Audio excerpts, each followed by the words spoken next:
Hello and welcome to the Comic Conspiracy episode 616 for the week of Monday, June 17th, 2024. My name is Ryan Higgins. Who else is here this week? Brock Sager.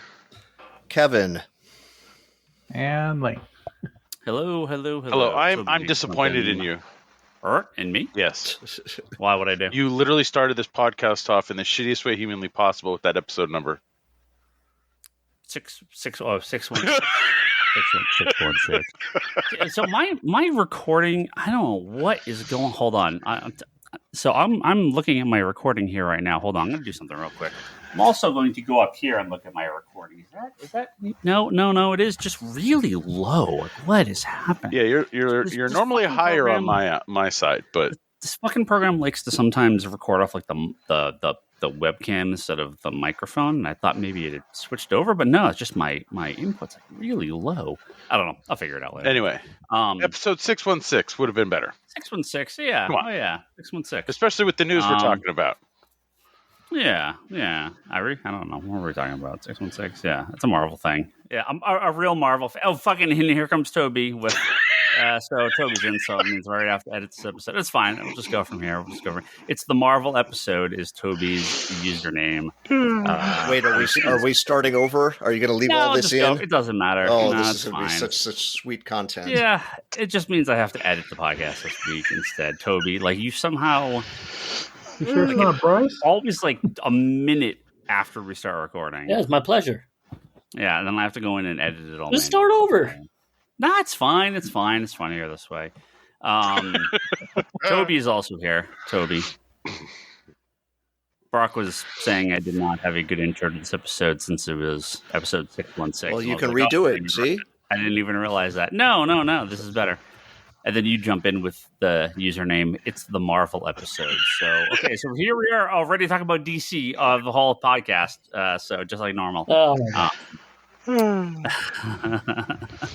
This is a better podcast. Would have planned something for this. This is the episode you should have Bryce on. let him nerd out. So, this should be. Well, I'll say it. Brock will have his reply, and we'll all laugh. This should be a quick one. Kevin is on East Coast time, so he is ready for bed. And very light news weeks, so we're gonna get through this pretty quick. Kevin. Before we get to the very, very few news stories that I want to talk about, and get everyone out of here so we can go to bed at reasonable adult hours. That's me you're talking about. Yeah, me too.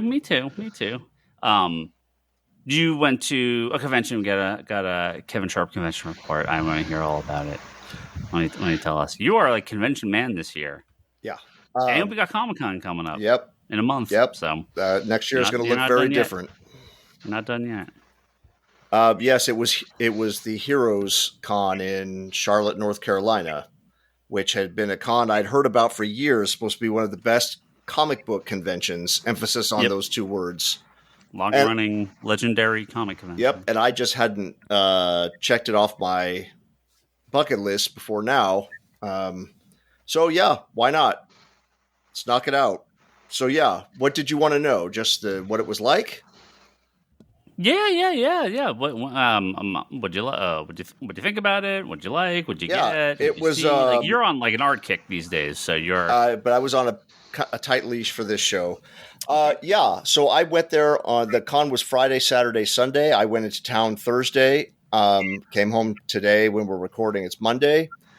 And it was a great show. It was a great show. I will give a comparison for you guys that not all the listeners this will make sense to, but imagine something the size of WonderCon, but primarily about comic books. Ooh. That's nice. In other words, like the WonderCon that used to be in the Bay Area. It's like that.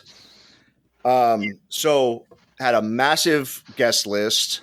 There were so many comic book dealers that after spending 3 days in that show, yesterday afternoon, I was on the show floor actually going, did I already look at this booth? I can't even remember. That's how many comic book dealers there were. It was amazing. I mean, it was, it's been so long. And so I felt like I was rusty, completely rusty. So most of my expenses at this show were comics, actual comics and signatures. That's what I spent most of my money on. There were a bunch of people there who I knew from the art collecting community. So it was like every night was party. Pretty much. Shots. Pretty much. Well, not the shots part, but the rest. Yes. Sip. And it was, And then so that was Thursday night went out. Friday night went out. Saturday night, one of the guys and from the art community lives in Charlotte and hosted a catered dinner and open bar for all of the people who eat like the other art collectors. So did that. Then there was an art auction Saturday night. And finally, by Sunday morning, my liver was like, we're done for this weekend. We're done. We got to recharge for San Diego. I like how you were doing art for, hardcore maybe a year or 2 or 3 now. I've been doing art hardcore 10 years. Not once did I get invited by a community. Well done, Kevin. Well done. Well, you could have come with me if you'd been there. But yeah, so it was just, I don't need to go on and on because there aren't like crazy stories without all of you guys there. But it was just here's the thing. Here's my highest compliment I could pay. The con was huge and it felt completely mellow.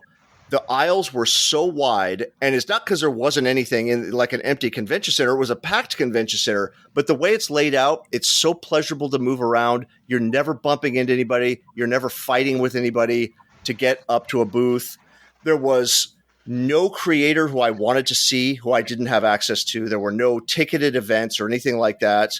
So you're really looking forward to San Diego Comic-Con now, right? Exactly. Yeah, I should have done San Diego first and then this if it had been scheduled that way. If you're not in line already, I don't know. But I would say to anybody who's interested in meeting creators, this is a type of show where you will absolutely have access to go up to them. There were people with lines like Chris Claremont and JRJR and Amanda Connor and Dan Jurgens, but they have a wing of the convention hall for guests like that where they have kind of the rope line, the S-shaped like movie theater line where they would have those set up. But most of the other people were just at their artist alley table and you could just walk right up. Sure, there might be a line of people, but nothing like the kind that sucks your will to live. It was so pleasurable and just so relaxing. And I will just tell you this one thing as a kind of what kind of show this is. So you guys all know when we've been to the Hilton bar at Comic-Con, what that bar is like on Friday, Saturday night. Like you can't even move in there. So at the bar at the hotel for this con, I was sitting there having some drinks with a few friends, and I looked around the bar, and here's who we were surrounded by. If you picture if I was the center of the clock, just picture this around the edges of the clock. Jim Shooter, Kevin McGuire, Alan Davis, Howard Chaykin, Steve Lealoa, I want to say maybe 2 or 3 others. And these were not in a group together. They just also happened to be in the bar at the same time. That's what the kind of crowd is for this show, which for me is awesome. I mean, some others might listen to that and go, give me some people under the age of 30 who make comics. But I loved it. I thought it was great and highly, highly recommended for fans of, again, I'm going to emphasize this, comic book shows. No movie stuff, no TV stuff, no video games. I saw a few Funko Pops, but not omnipresent on the floor by any means. And yeah, it's a reflection of the city, which is kind of a laid back, mellower vibe. Mm-hmm. Big thumbs up. Loved it. Absolutely loved it. That's fantastic. Yeah, that seems to be kind of the, obviously something like New York Comic Con is a little bit different, but that seems to be sort of the par for the course for a lot of the East Coast cons. They're just run very different than the West Coast ones. They're very different for guests. And, Heroes, I looked, they've been running since 82. And that might be the longest running, independent con, comic convention. I mean, San Diego has become something so very different, right? So one of the longer running kind of like, non-corporate conventions. But having been to Baltimore a couple of years ago, I would compare this to Baltimore. I would say that those are and both. But another East Coast con, both East Coast. Same, but super happy I went to both of them, and it was a great experience. Yeah, that's cool. What about comparing it to OAX? Well, OAX was different because OAX had no dealers. I mean, they had a couple of art dealers, but it was all just artists. OAX is modeled after Como, where you're not so much there to buy stuff. Lane, this place had so many comic dealers. I just haven't seen anything like it. And I know it sounds like I'm making a big deal out of something silly, but I mean, it's been probably a decade since I've been at a show with this many comic book dealers. Well, yeah, no. If you go to Comic-Con or you go to New York Comic-Con or any of the other big ones, comics are not the focus, not the comic vendors selling back issues, right? That has been so de-emphasized for any of the bigger cons. You're going to see them at the smaller cons, and you're going to see them at the more kind of regional ones, but not at a place like San Diego or New York Comic Con. Well, again, not like you used to. And I think a lot of those deals are getting priced out of some cons. Yeah. I mean, the people that show up for those conventions are the guys with Golden Age books that can sell stuff that they can make $100,000 in a weekend by selling 6 books, right? I mean, you just have to have the right people there. Yeah, I can't go to Comic-Con with 50-cent bins, that's just not. You couldn't go to Comic-Con with $5 bins, you wouldn't make any money. It's just not. It doesn't work that way anymore. It's such a different. Do it. Yeah, not really. Not like. You still see them there though. That's the funny part. A couple. Yeah, I don't understand how they make it there. There's a couple of those little booths that I'm like, you guys have been here for 50 years, haven't you? And you somehow can afford this, and you're the last couple sticking it out. Well, guys here, Heroes, and they go Heroes and Champions, right? So they go, but that is their thing. Their thing is Golden Age, Silver Age, original art, old stuff, CGC, right? And so that's Comic-Con for them. But even them, I don't think they're making 6-7 figures, when they're there for a weekend. I think it's tough because there's so many other places to get back issues. Well, I think it's the con ones that tend to probably do it are the ones that are more online based, don't have a retail place, have con stock, and they just do that. That's their. So when you're not paying overhead for a retail place, you're maybe just having a warehouse.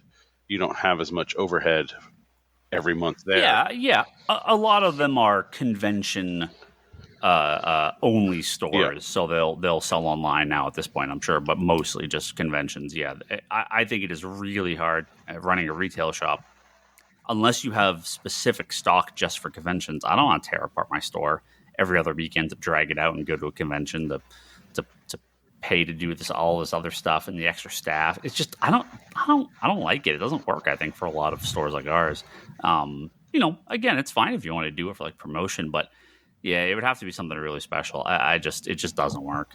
And then you're taking away stuff from your own store that you could be selling during that time. Just to break up and set up and break down is so time consuming.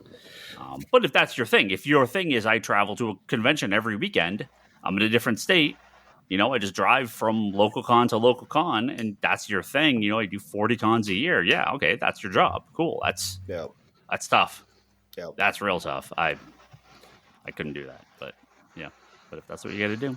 Well, I would say that every person who I wanted to get a signature from, I got, except for Francesco. Yeah, who'd you get? Francesco Francavilla had to cancel, but everybody else. Saw that. Yeah. Everybody else. That was supposed to be his first convention, too, I know. right? And since COVID, and he canceled. So the new DC book, the Volume 2, Lane, you'll be happy to hear, now has 80 signatures in it. And I even squeezed in 3 more into the original book for the old timers, like John Workman, Ron Friends, Bart Sears. I felt like they belonged in the original volume rather than with all the newcomers.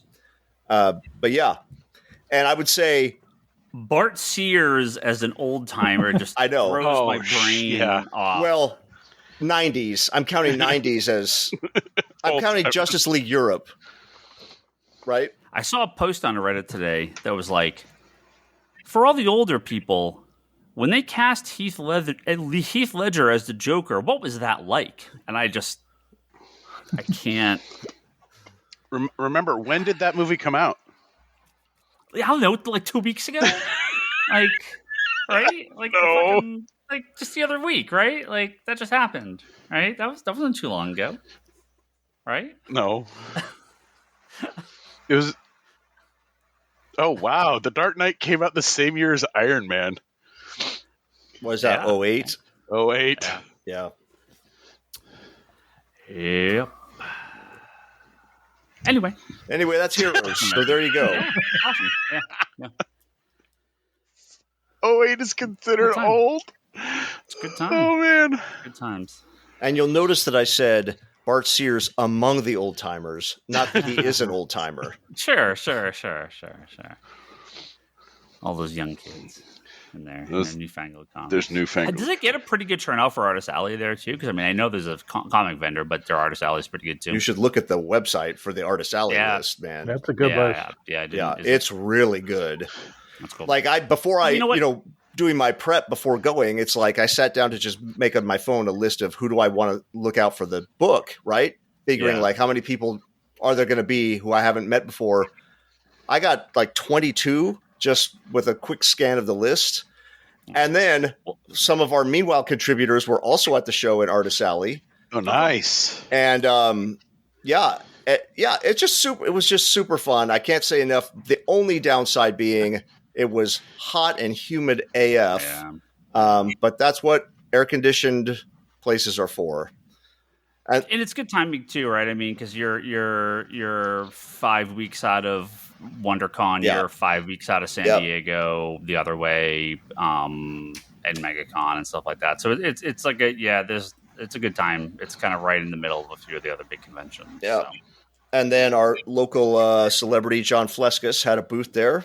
And there I am at SFO at 4:30 in the morning because there's a limited number of direct flights, and I wanted a direct flight, not a connection. So I'm there at 4:30 in the morning, and who strolls in but John? Same flight, going to the show, sitting one row away from me on the plane, and staying at the same hotel I was staying at, which was not the convention hotel, randomly. So yes, I had a travel buddy for the first day. Nice. That's cool. All right, and that's enough for me. Let's move on to the big news. Love it. No, we'll do. We have. If we could time this correctly, I was looking at this because we should be our normal recording day should be the day after or 2 days after Comic-Con. We'll see our. We'll be all dead by then. Well, that's what I mean. You're all going to be dead by then, and aren't we going to have to talk about is Deadpool Wolverine out that weekend? But none of us are going to see it. We'll see when we get back. So I have a con story too. For what? I went to a sports con for the very, very first time here in Santa Clara.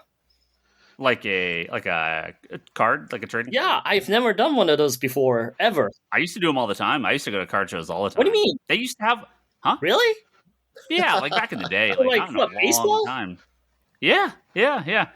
Toby, this is gonna be. We're gonna have to talk later. All right. Well, anyways, I have a story for you. So I remember years talking about it with Lane, going, "Wouldn't it be cool if the sports guys would just do the same shit, and where like people show up and you could get autographs?" And then I started getting these like advertisements. They have for 50 years. What are you talking about? Well, I always went to the comic book ones. All right, the fucking me, all right, dude. I used to go to sports shows all the time. How does the fucking non-sport guy like go to sports shows all the time while me goes just to the ones? When I was younger, they had one. When you were younger, they had one at the hotel.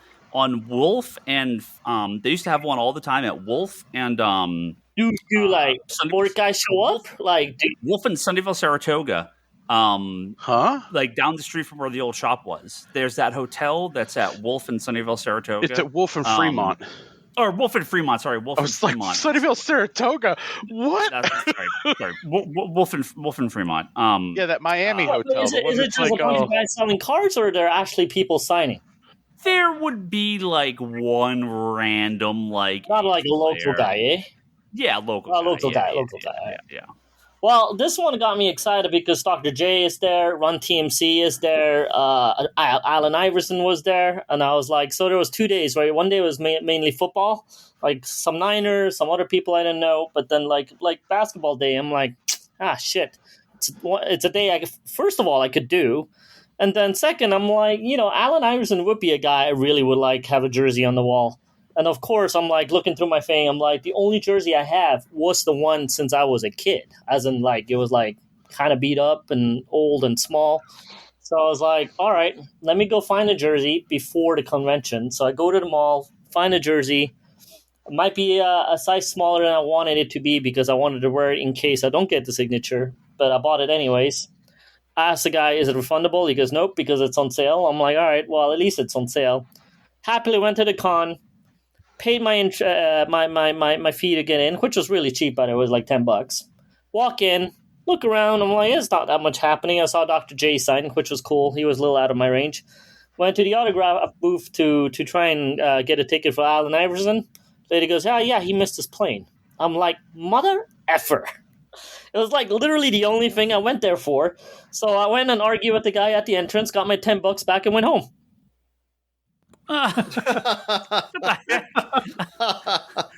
So I bought a jersey that I shouldn't have bought. That's non-refundable now. I bought a ticket. Luckily, I got my fucking lunch money back. But boy, was that a waste of time for me.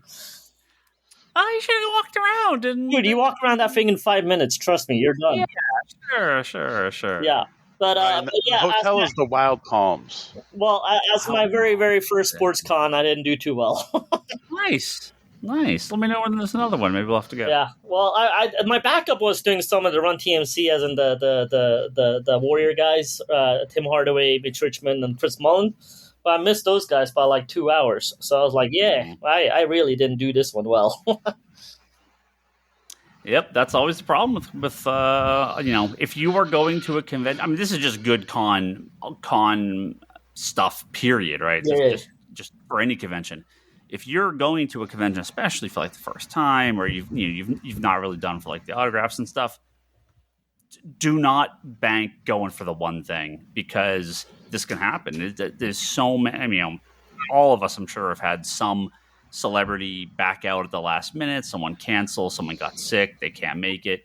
Go, and if you have other stuff to do, awesome. And if there's stuff you can kind of prep for, cool. But you have to be aware that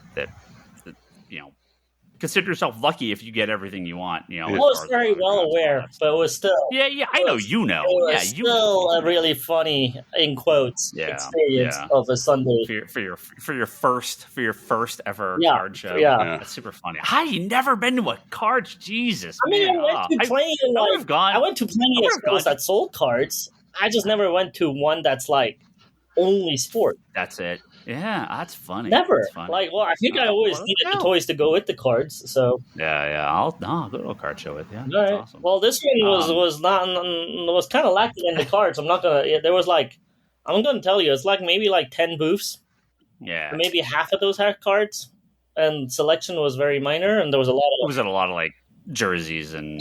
There was like maybe one booth with jerseys. They looked a little worn out, and then there was a lot of bootleg shit. I'm not gonna lie. I mean, people went there for the big guns, right? People were there to pay for Dr. J. People were there, I'm sure, the day before for literally the football guys. Like they were there to get their high-end shit signed, not for the dealers. Right. Yeah. Right. But just in general, for anyone that doesn't do a lot of conventions, just be aware that this is exactly the type of thing that can happen. So don't bank on the one thing is what you're going for. As I was walking out and argued with the guy in the front, another dude walked up and he was like about to pay, but he was smarter than me. He goes, Allen Iverson still confirmed, right? And the guy goes, no, he misses. I'm like, that guy is smarter than me. I should have done that. Yeah. All the people waiting. Yeah. Yeah. It can happen. It can happen for sure. Yeah. Our buddy Seth flew down to LA for it was like a toy signing, toy and like comic or toy and like cartoon, bunch of autographs. I don't remember who he went for. Someone specific. I can't remember who it was. Did that specific person miss the plane? But they were late, exactly right. So they showed up late to the thing. And Seth, like he said, he like barely made it to his flight back. Oh man, I can only imagine Seth in that scenario. Yeah, he flew down in the morning and then flew back at night. And they're like, "Well, he's coming, but he's going to be like 3 hours late or some crap." And so, like he said, he got it and then just had to like fly to the airport and barely made it. So yeah. Yep, you got to be careful with that stuff because that's exactly what can happen. All right, some convention talk. I always like convention talk. Well, we got two quick news stories to talk about. There you go, using that quick word again. Yeah, first one. I won't have too much to say about this. I don't know if you guys saw this. Marvel has a new logo. It's ugly. It's kind of it's stupid, boring, weird. It's boring. Well, so it's not weird. Come on, let's be honest here. We've all seen the logo before. They just changed the word. So I like why they have a new logo. I just think the logo doesn't work for a comic book company. Yeah. So what? Guess who were the loudest people on message groups today? The comic people? Oh, the omnibus collectors. They go, if they fucking change that shit. They're all gonna ride. Every single one of them are like, don't think dare. All the epic collectors, all the omnibus collectors, they're all like, don't they motherfucking dare changing the science. So, full story.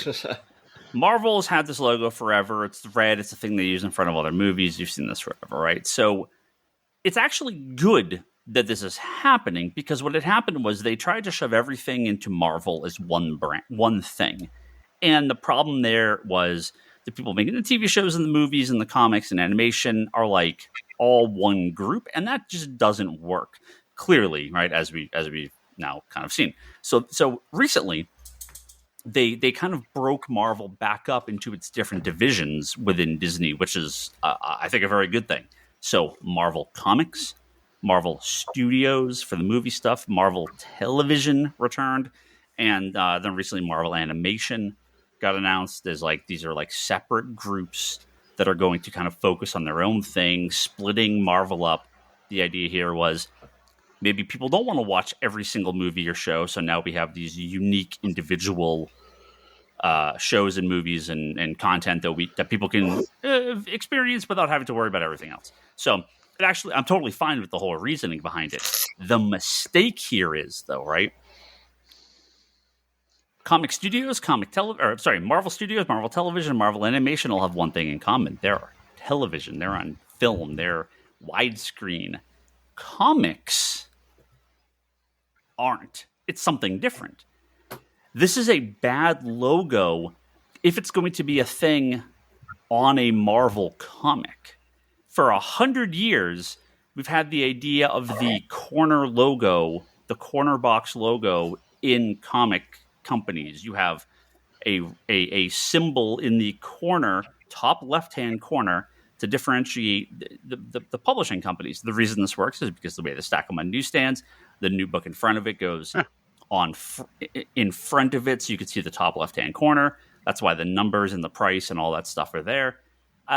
This has changed, obviously, in modern day. A lot of companies have sort of gone to other prices on the back. They do all this other stuff, but that's I find that distracting, and that doesn't work great because the idea is a lot of comic shops still put their product out in a similar fashion as newsstands did 100 years ago.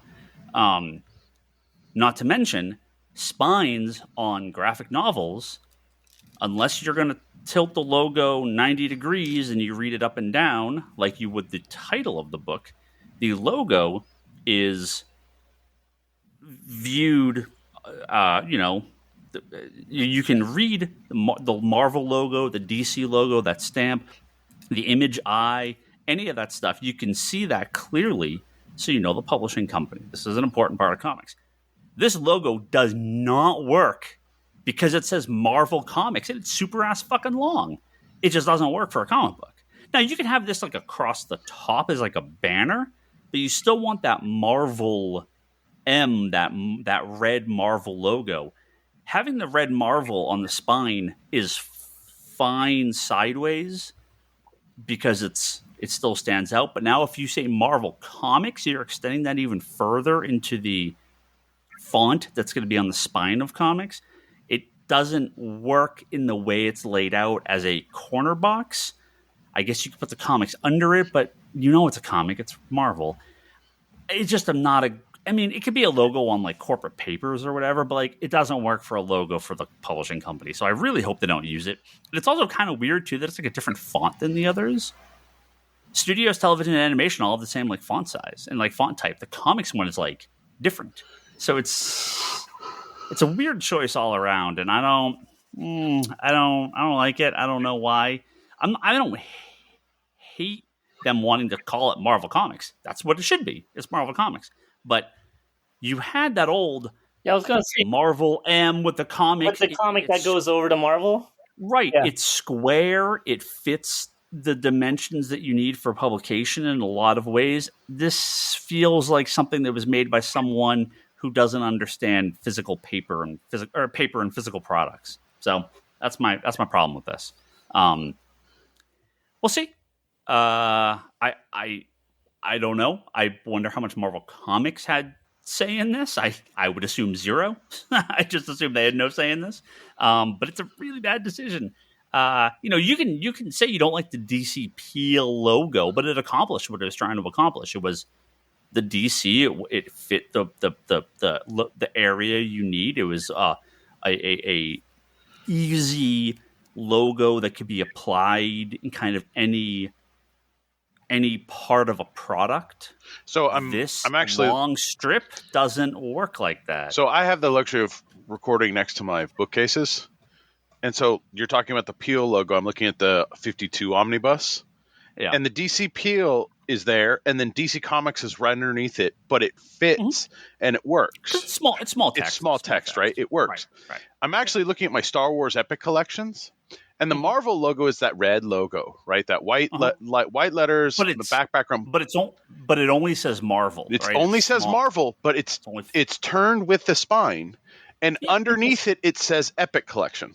Yeah, but the lettering is that way too. The lettering is But in the Marvel omnibuses, matching the titles, right. The Marvel omnibuses, they're right side up. Correct. It says you can read it. You can read it on the top. I think internally, it's fine to departmentalize this. But yeah, I completely agree. If you're going to put this is going to be something that you're going to stamp on things, you fucked yourself.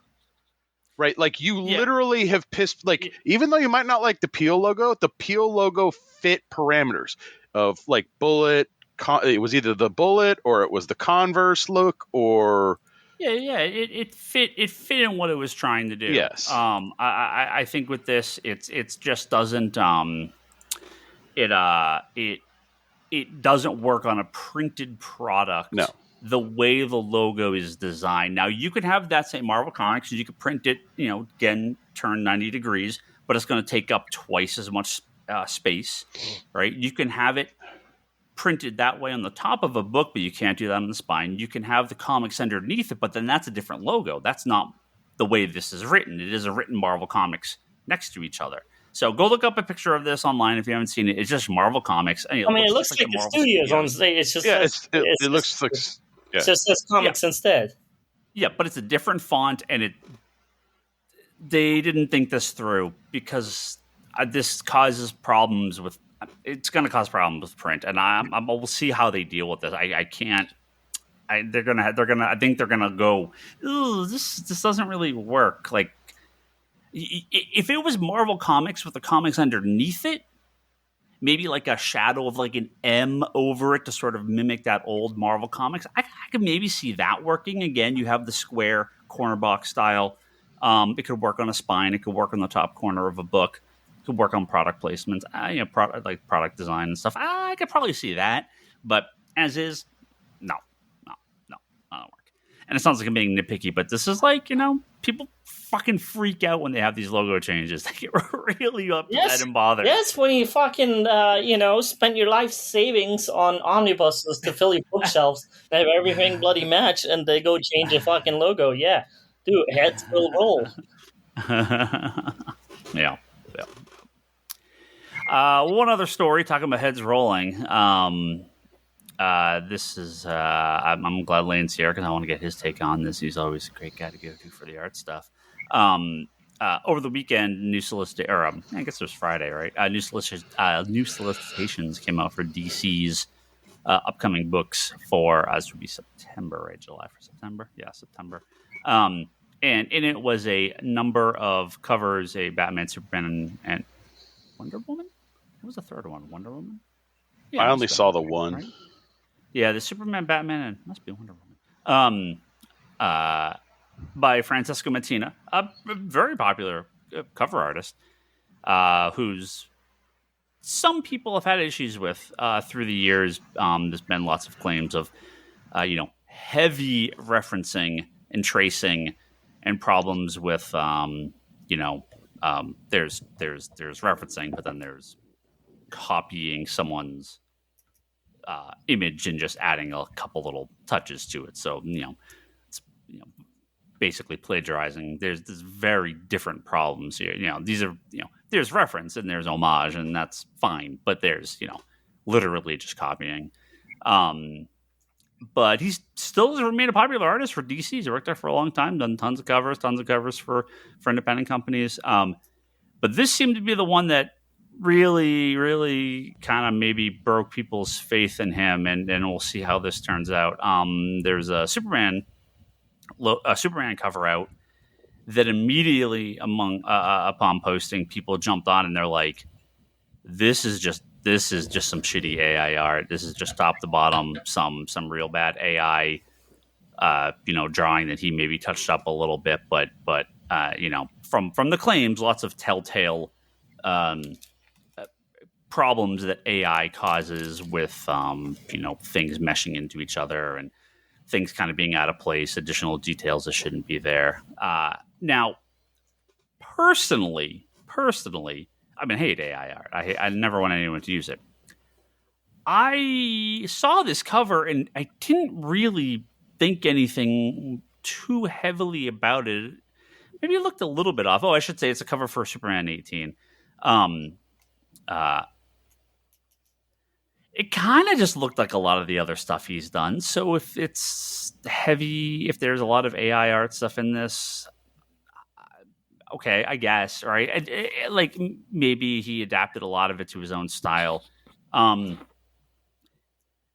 There's the big piece that a lot of people are putting the claim of it on is the bottom of the S. In the Superman logo, there's like an additional like kind of tail added to it. It's weird. I would not claim to be enough of an expert to determine, what is completely obviously AI, what is edited, what is, he just referenced it and then drew it and messed it up. I don't like that people immediately go to claim that it's obviously super completely AI, because I don't think it is. I think he still has his art on it. But at the same point, it just looks off, right? There's just something off about it.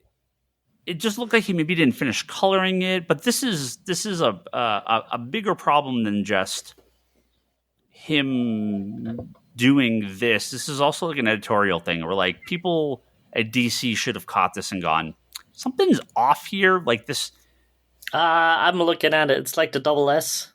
Yeah, there's like it's like the S double, the very last roll doubles. Yeah, so why I'm not 100% sure. He has like if you look at where the S is, and I know this is great radio, but if you look at where the S is, at the top of it, there's like a gap where the S has the, like the S kind of picks up into it, right? With that little yellow gap on it. Right? You can see that. it almost looked like he was trying to kind of replicate that at the bottom, but like I don't look at this and immediately go, that's AI. I hate to say it when I do look at it. Does it? Yeah, it took me a minute to see it, and when you told me specifically where to look, I'm like, yeah, because if you were drawing, I mean, unless you make a blatant mistake, but when you draw, you look at it so much. I probably would say AI also. I'm not gonna. Yeah, Adi Granov came out. He kind of had a big post that really blew up on Facebook over the weekend with him and a bunch of artists talking about it. And I mean, he has clear dislike for Mattina because he's aped his art and copied and traced and heavily referenced and all sorts of other stuff. So like, I'm surprised that he didn't catch it himself. Like even if he used AI, why didn't he just clean it up? Yeah. Well, so I mean, I could see there being some clear digital editing as far as the like the light source and the smear lines and whatever's going on with like the cape. Like it just feels, AI is a quick rush, right? I mean that could be the fix, right? He's like, well, crap, I just got to get this crap out, just throw it in there. But yeah. It still looks enough sort of like his style that this didn't jump out at me immediately. Yeah. But I mean, even if he just filled out the one yellow piece at the bottom, like before the very last yellow piece, you would have probably been fine. Yeah. Like it, to me, the problem with a lot of the faces is that it all draws from a lot of the same sources. And so he clearly is part of that problem. It's like a lot of people have been like, oh, ArtGerm stuff looks like AI. Well, that's because a lot of AI stuff is based on ArtGerm. So it just draws ArtGerm how he draws. So like, and ArtGerm's an artist. You can draw this stuff. You see him do this all the time. I don't know about Mattina. I don't know about his process. He doesn't talk about, I don't think he really has a public presence. I don't follow him. I don't know. Now let me ask you this as a loaded question. Yeah. If he trains the AI with all his own artwork, is it still cheating? Right. I don't. You know what I mean? Like I don't think it's right. But if he trains like, hey AI, look at my life's work, and then now just create me. I mean, I would still say it's cheating, but that's work then, like because it's learning all his stuff. I don't know. I'm just wondering.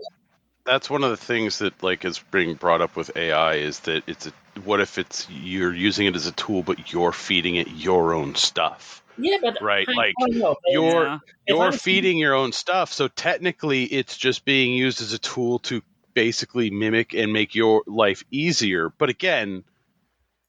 But if I'm a publisher or a guy at a con and wants to commission someone for a piece, and then he goes, "I got you, but I'm doing it digitally," and then he goes home and he just does his prompt. I'm like, he likes, I don't know, like Nightwing on a thing. Spit it out and go, here you go. Right? I still think that's cheating. Well, so there's been two other cases at DC, right? One is an artist, Deoxing. I'm not going to pronounce his name right. It's I'm not sure. It's Deshong or something. Deshong, is that what it is? Yeah. Toby would know better. Yeah. I mean, it's an internet handle. He had 3 covers that were solicited by DC. They got accused of being AI, and he has shown artwork. I mean, they pulled him, right? DC pulled him. Yeah. It scored on one of these AI art generation sites. It scored, yes, this is AI, but it's not. He's like, no, this isn't. Like I've been doing art for 30 years. It's digital, of course, but it's like I did all this. Here's my roughs. Here's all this stuff. There was now what the heck's his name? Andrea Sorrentino is a bit of a different case, because he did some issues of Batman, and he did like some flashback stuff on Batman, and that you look at and you're like, well, this is clearly it is very generic poses. It's so different than his normal style. Every piece is way different than his normal look. He's also very active on social media and had like no comment about this, which is like, that's not a great sign. So with Sorrentino, I look at that and I'm like, that's clearly AI. It just looks like every AI bullshit picture, right? It's like it's there's no story to it. There's no feeling to it. It's this very posed, generic looking thing with I don't know what it is, but you can just tell. The other one, those other variant covers, they look great to me. I don't want to be like, oh, it's a big witch hunt, but it's like, it does feel like people, I don't ever want to see anyone doing AI art in comics. Do not get me wrong. I never, ever, ever want anyone from Marvel or DC or Image or any of these companies to ever publish AI art as published work. No, never, never. Do not get me wrong. I do not like these people. I do not support them. It's all fucking horrible trash. But that said, you got to be a little careful because I just don't see it here. And I don't see it in, let's say Deschamps, right? I don't see it in his piece at all. No, his definitely not. Yeah, and this, Mattina may be way too reference heavy. And, look, Greg Land is a very popular artist that gets tons of work and people hate him. But it's, reference and pose copying. And, a lot of people draw from similar stuff. It's not illegal. It's not really wrong. There's a difference between you're like, I literally took your art, added a line or two, and then passed it off as my own. That's very different. But this just doesn't. I don't know. Yeah, there's really I don't know about this one because AI art is different. Because AI art, you're not just. It's not that you're not understanding it. It's the fact that you didn't do any of the art. You just made a prompt and basically let it go. Like, that's the big difference. Because, like Greg Land, early stuff that Mattina's been accused of, that's like tracing, pose stealing. But they're still drawing it. Greg Land's still drawing it on a board, so he still has to do the work himself. Right. To be honest, I've never had a problem with Greg Land. I just don't. It doesn't bother me at all. People hate him, and I'm just like, yeah, whatever. I mean, you got to draw. It's exactly. I mean, technically, very anyone could reference do it. heavy. Yeah, it's very reference heavy, clearly, but it don't bother me. I mean, technically, to be honest, that's exactly what Tony Harris and Alex Ross do all the time. But the difference is they're just not using popular, like they're making homemade photos for specific poses and reference. They're not using the only difference is Greg Land is like using like People magazine. Yeah. But yeah, I don't know. I was looking at the pictures. I could definitely see that the bottom of the S being an issue, and that could be AI art. The biggest thing is that should never pass your editorial because it's not the style guide. DC shouldn't be printing anything that doesn't match style guide. That's already a problem against their copyrights. I mean, they can do their own unique, spins on stuff. But yeah, they need to have, for a cover of like a regular published issue, yeah, there needs to be some, But then there are other telltale things like that. I wouldn't say that, like you said, I'm not going to blame it to straight AI, but there are really horrible art elements in that picture. Yeah. Like the biggest thing is the cape. Right. So the other picture is a Superman. It's like a black costume Superman one and a Batman one. The Batman one has a very similar style to this, where it's got kind of like these like speed line things, and it's very blurred digital art. And I don't. But the Batman one, again, I will never claim to be an expert, but I look at this and it looks no different than anything else. So this is Batman. Superman 18, Brave and the Bold 17, and Action Comics 1069. So the Superman 18 is kind of the big one. They claim it's on all three covers. I don't see it on the Brave and the Bold cover at all. So I have no idea what the problem with that one is. The Action Comics 1069 cover, which is the black costume, kind of angry black costume Superman, it's a little like it's a little too like photo reference, real person face. It just, the face doesn't quite match. It has that same sort of like the S has the S logo. What you can see of it sort of has like the same problem as the cape in the Superman 18 cover. It kind of that blurs into the thing behind it. It does feel like okay, there's clearly,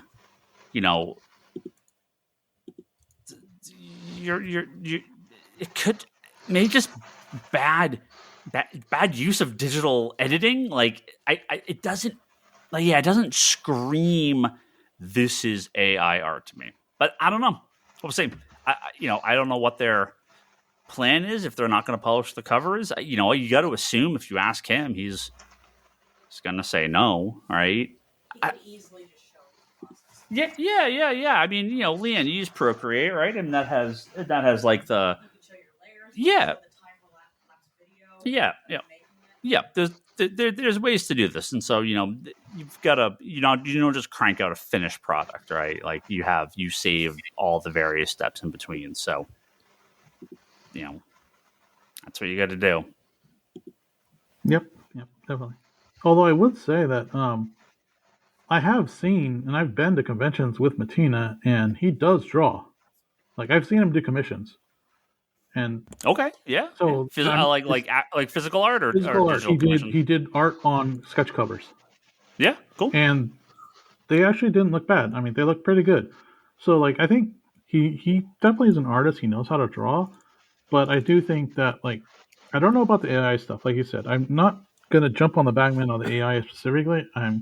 Because AI is it's hard to prove whether it was AI or not AI at this point. But like I said, that image just has some bad art on it, regardless of whether it came from AI or him.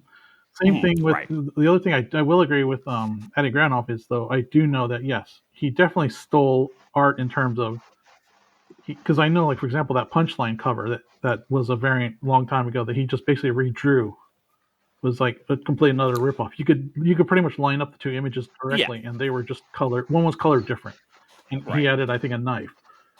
And there was there was at least a dozen other images that he straight up there's a Phoenix one that's a real popular where he just made her into Carnage faced and changed very little else about it. Yeah. Right. So there's that stuff I do have an issue with, where it's I don't have a problem, like you said, taking that image one without referencing or giving credit to the original artist is one problem.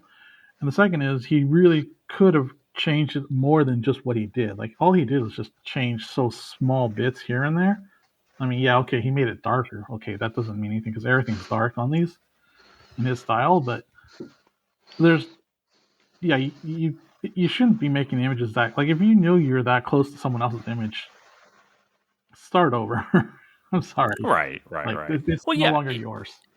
Yeah, if you were just taking it, copying it, doing a couple edits in Photoshop and then submitting it as your own, obviously that's not right. If you are like Greg Land, tracing or going in and extremely heavy referencing for posing and everything like that, I personally don't have a problem with that. Yeah, but I'm just saying, but it does have to be changed. You can't just take the Greg Land Spider-Gwen and say, oh, I'm just going to change the hoodie of the Spider-Gwen, still make it a Spider-Gwen. Right. With the Phoenix one, if it says, again, drawn exactly this, very, very similar way, just different face, and it says after, I don't remember even who drew that one. I don't think it was Eddie Granoff. Then, there's tons of homage covers, there's all this stuff. So, they're obviously referencing that stuff when they do those. But yeah, it's just an odd cover, period. Mm-hmm. Again, the Batman one, I don't really understand the complaint about. Somebody pointed it out to me. The two Superman one, they're just off, and I'm more concerned about these getting allowed as covers from editorial than he may be trying to sneak something past them. Yeah, there's just some really questionable art choices on it. I don't know the story, but people are pointing out, what's the castle point? Well, what's the point of the castle in the background? It's weird, it's slanted and blurred, and there's birds on the bottom. What are the birds for? They're in weird angles. It just the composition of the image itself just doesn't make much sense. Well, looking at it, his arm in the front is way too big. Yeah. For the rest, and even with I understand depth perception and the things looking bigger, but it doesn't even look like it fits the same body that's on there. Same with the leg. it feels like two Superman drawings were kind of put together, the leg and the arm, and then this other piece. The shorthand, you see this so often in comics with the back leg on a flying character being like super tiny and barely visible, right? Yeah, it looks like Lex looks a little off model. Lois looks just like off style, and not that there needs to really be a style. People can do whatever they want these days. There isn't like a house style anymore. But I would say it looks a little bit more like the Luthor and the Lois looks more like Artgerm than it does like Mattina style. Yeah. Just something off about these. So, and it could be, right? Especially a lot of these people that do digital art. I'm not claiming to know anything. I have no idea. But you have to wonder, some of these people, they have assistants. Do they have other people they're working with, right? Mm-hmm. If you have a lot of digital stuff, he could be shopping these out to friends, someone else to help him out, and they're just cranking these things out for him. Well, the Lex looks Turner to me. It doesn't look consistent with his other stuff, so that's those are problems. You've got to I'm a little more concerned about DC not catching this stuff ahead of time than I am. Yeah. Stuff just feels a little off. The birds feel like that's something from what's the artist on We Only Find Them When They're Dead? DeMeo. Yeah, the birds look like blurred DeMeo. Yeah, DeMeo. He's another one, right? Like, and the Lois looks like, oh God, what's her name, or what's the artist's name? I can't remember. Yeah, but I'll look it up. Yeah, I just I also don't care if you have assistants and people that work with you, as long as they're being compensated and the company understands this and knows this, that this is part of your process. Again, it's no different than having an inker and a colorist, right? I mean, they really should be credited. Yeah, exactly. Yeah, if you are Francesco Mattina, the art company, right? Yeah, and knows that other these people, like fucking dude, like how many of those Image guys in the early days had ghost artists come in and do stuff constant, right? All the time. They get any credit, so it's not like this is new.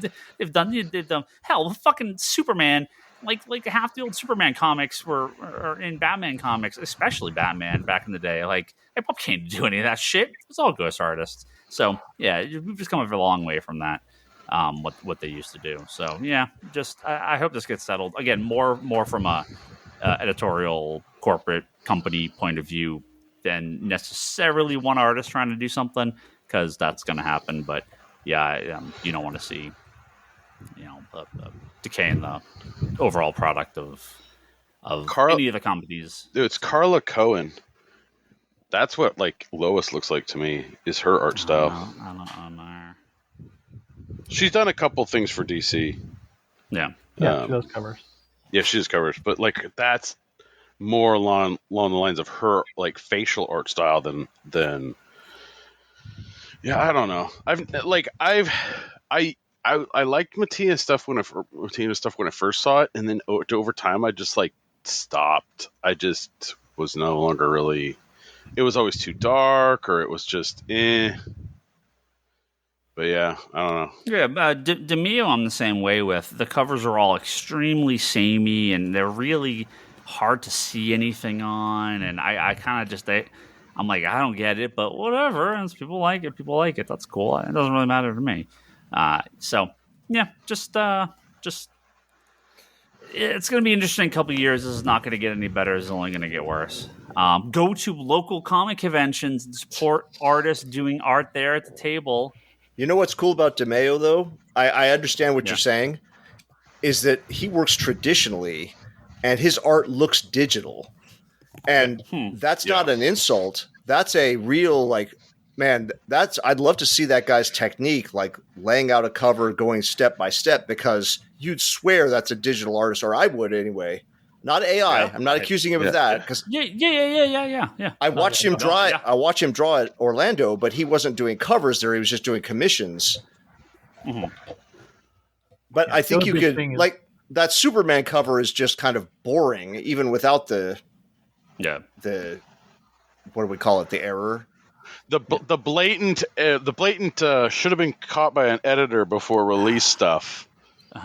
Just like the proximity, alignment, repetition, and contrast on Batman Gotham by Gaslight. God damn, that sucked. Fuck.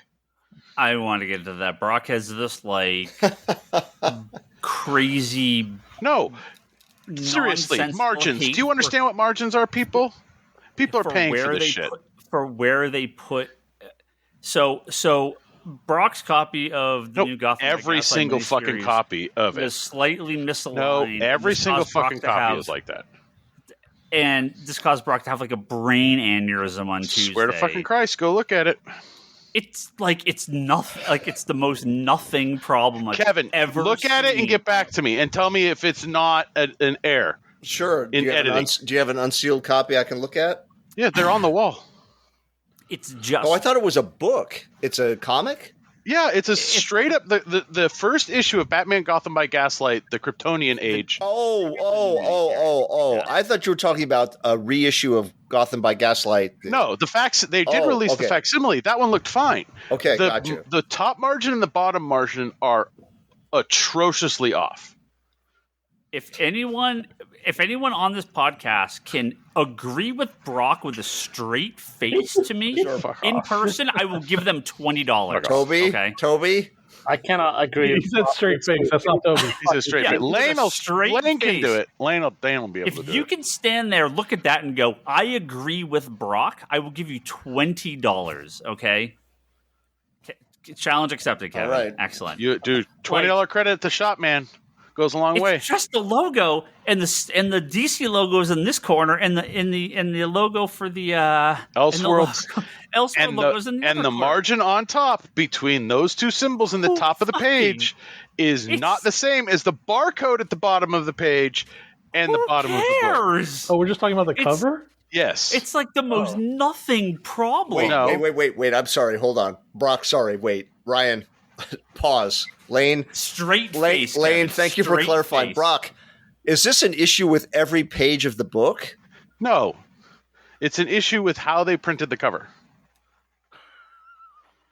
Yeah, that straight face there. Okay. With a straight face, Kevin. All right, yeah. Crisp 20 with a straight Emphasize face. the fine print, yes. I got you. If you can hold that face, and if you can tell me this, and 5 minutes later you have not broken down laughing, you're adding more conditions to this. I thought I just had to say it with a straight face. I know. I don't think you can make it through it. I don't think you can. Brock, I love you. Brock, I love you. I'm telling you what you're talking about. It's fucking off. It's wrong. Maybe. Sure. Hey, don't even get me started on the paper quality and the ink that comes off and all that garbage with DC's books right now. So everyone knows that. That's every company. Yeah. Every company. That's every I'm like, I cannot wait for in 20 years when all of these books are just stuck to the back of bags of boards. And look at all the comics. Look at all the comics from the late '80s, right? I mean, you ever open one of those and try to look like the non-Baxter ones? You can't even read them anymore. Like the ink is just so smeared on pages, and the quality of that paper is such garbage. It's like it's no different. It's gonna be the same. These are actually digitally printed. I mean, these will hold up great comparatively. They'll hold up way better than those books. Those books trash now. Like these books won't have any problems. They may smudge like on the back, but like bags of boards, but they're fine. Only time will tell. Anyway, time is told that this podcast is over. Thank you all very much for joining us. We'll be back next week with a special guest. I'm very excited. We're doing one next week? We are next week. Oh, 2 weeks. 2 weeks from now. So around the first at Geekbox next week. So talking to another comic shop owner. So it should be very fun. Nice. A new comic shop. So yeah, I'm hearing all about this. But we are going to James. And now, thank you to a new store, right? Yeah. It got in just as the business is dying. Yeah. Well, comics are the comics industry's over. We didn't even talk about that on this episode. But next episode, comics are over. Good luck. Industry is always dying. Thank you to Edward at geekyvillain.com, Joe Duff, Kelsey May, Craig Anderson at the Executive Evolution Podcast, and Jimmy Rivera at the Social Farm Podcast. Thank you for your continued support. Thank you. At patreon.com/Comic Conspiracy, and everyone else that backs us. There you can kick us a couple bucks. help record this podcast. And you can find all of our previous episodes at comicconspiracypodcast.com, which exploded over the weekend. What? Because fucking People figured out where to find Meanwhile from? No. The podcast or the Meanwhile anthology is fine, but the podcast site exploded over the weekend. I got to see if I could get it. Maybe I have like last month's back. For all the new listeners, I'm very, very sorry. No, I mean nobody uses websites for podcasts anymore. Okay. It doesn't matter. They just subscribe on whatever. But yes, if you try to listen on there, I put up like a temp thing. It's kind of weird. Whatever, it's fine. I'll figure it out. I thought you meant exploded as in popular, not as in. No, God, no. God. I was like, what the hell are you talking about? No. Yeah, we got 3 new viewers. We just tripled our viewership. Yeah. I got to listen to that random news story episode from 2011. Hey man, I'm going back and watching Last Week Tonight with John Oliver because they're posting all the old stuff on YouTube. It's classic. Well, the bots that post in the comment sections from the time we had the comment section open don't stop. So we're very popular with the bot community on WordPress. Head to conspiratorrock.com. You can see all his videos and stuff on there. Wanders in the Fourth Dimension podcast. Shirley talks about Dr. Drew and apparently other stuff now. What's up with that? And Kevin has the interview series Between the Panels, fmbasepress.com, and a page I love, a YouTube series of videos with comic professionals at Comic Art Live on YouTube. You can see my wife Leanne's artwork at leannehill.com and etsy.com/shop/leannehillart, where you can purchase her art for or commissions on there and prints. We have them at the shop as well. And if you're on Blue Sky, I'm Ryan Higgins. Brock is Brock Sager. Toby is Toby XI, although I don't think he logged in a second time. Kevin he lost the password already. Yeah, Kevin is that Kevin Sharp. I also lost the password to Blue Sky, Twitter. I think I'm still logged into Facebook. Is your Instagram okay? Yeah, because I'm on there far too much. I need to figure out a timer where it automatically shuts it down for me so I don't doom scroll. You can do that in your phone. Yeah, that's too much work. Well, Instagram's dead. Everyone's at Kara now, so go on Kara. I'm Ryan Higgins on Kara. I'm going to use my Kara account to post artistic photos I take when I'm out. Sorry, I thought you were I just fucking threw up in my metaphor mouth. Ryan, I thought you were going to open up a gold mine here. I thought you were going to start doing artistic stuff in Kara where you have your Tom King stick figures. I'm like, I'm down for this. My artistic nudes on Kara are going to be there. So no. Might as well start an OnlyFans at that point. Don't forget Ryan Higgins. For the real money. Don't forget to plug justcomicnews.com for your source for no editorial, no gossip, no rumors, just straight. Pretty sure that website exploded as well. Well, that's good. So people are catching on. I think this word does not mean what you think it means. And if you're still on Twitter for some reason, ComicsCon store. Although, see, here's the problem, right? Here's the problem. We're in baseball season, which means I have to check Twitter because it's the only place baseball. But you can't happens. Like anything, and it makes a significant difference. Right. I'm like, oh, fuck. Okay, baseball game's over. Gonna go check my 4 accounts. Okay, read their comments and close Twitter again. That's all I go to. That's all I go to. But Mark Hamill did the best thing. He replies to everything with quotation, like in quotations. So stuff he actually likes, he posts this. Likes. Yeah. So for me, it's like, oh wait, I'm going to do this because do you know how many subtweets they have to maintain if people just do that? Oh, it's beautiful. Oh, I love it. Cool. I don't know what the hell you're talking about. And then no, and then what was I saying? ComicsCon store on Twitter and Geekbox. Did I talk about last week? Oh, I know Toby knows about this. I did have a little bit of my talk about how I am. I am like 18 episodes into season 1 of Go Rangers, the Super Sentai TV show from 1975. Well, when you make it to the 80s and get to Change One, Bio One, and 5 One, and Life One, we be talking. I've got about 2,700 episodes to go, excellent. I'm making progress. All the other shows are recommended fucking no-go, but like old school Japanese stuff. Hell yeah. Yeah, making progress. So, all right, I watched Dread, the 2012. Yeah, nice. It looked great. It was awesome. Yeah. I was like, I did not know Star Trek, Game of Thrones, and Harry Potter could converse, but apparently it did. Have you seen the movie The Raid? I have not watched The Raid yet. All right. Well, maybe you should watch that one first. Why? I know it's based. On something else. It's just watch it. Yeah, Raid's amazing. Toby, you got anything random? You got anything random to recommend? You didn't like the second Raid? I'm trying to get off because I gotta watch the game still. I have not been yet. Oh, I almost totally spoiled it for you. Really not watching the game dude, yet?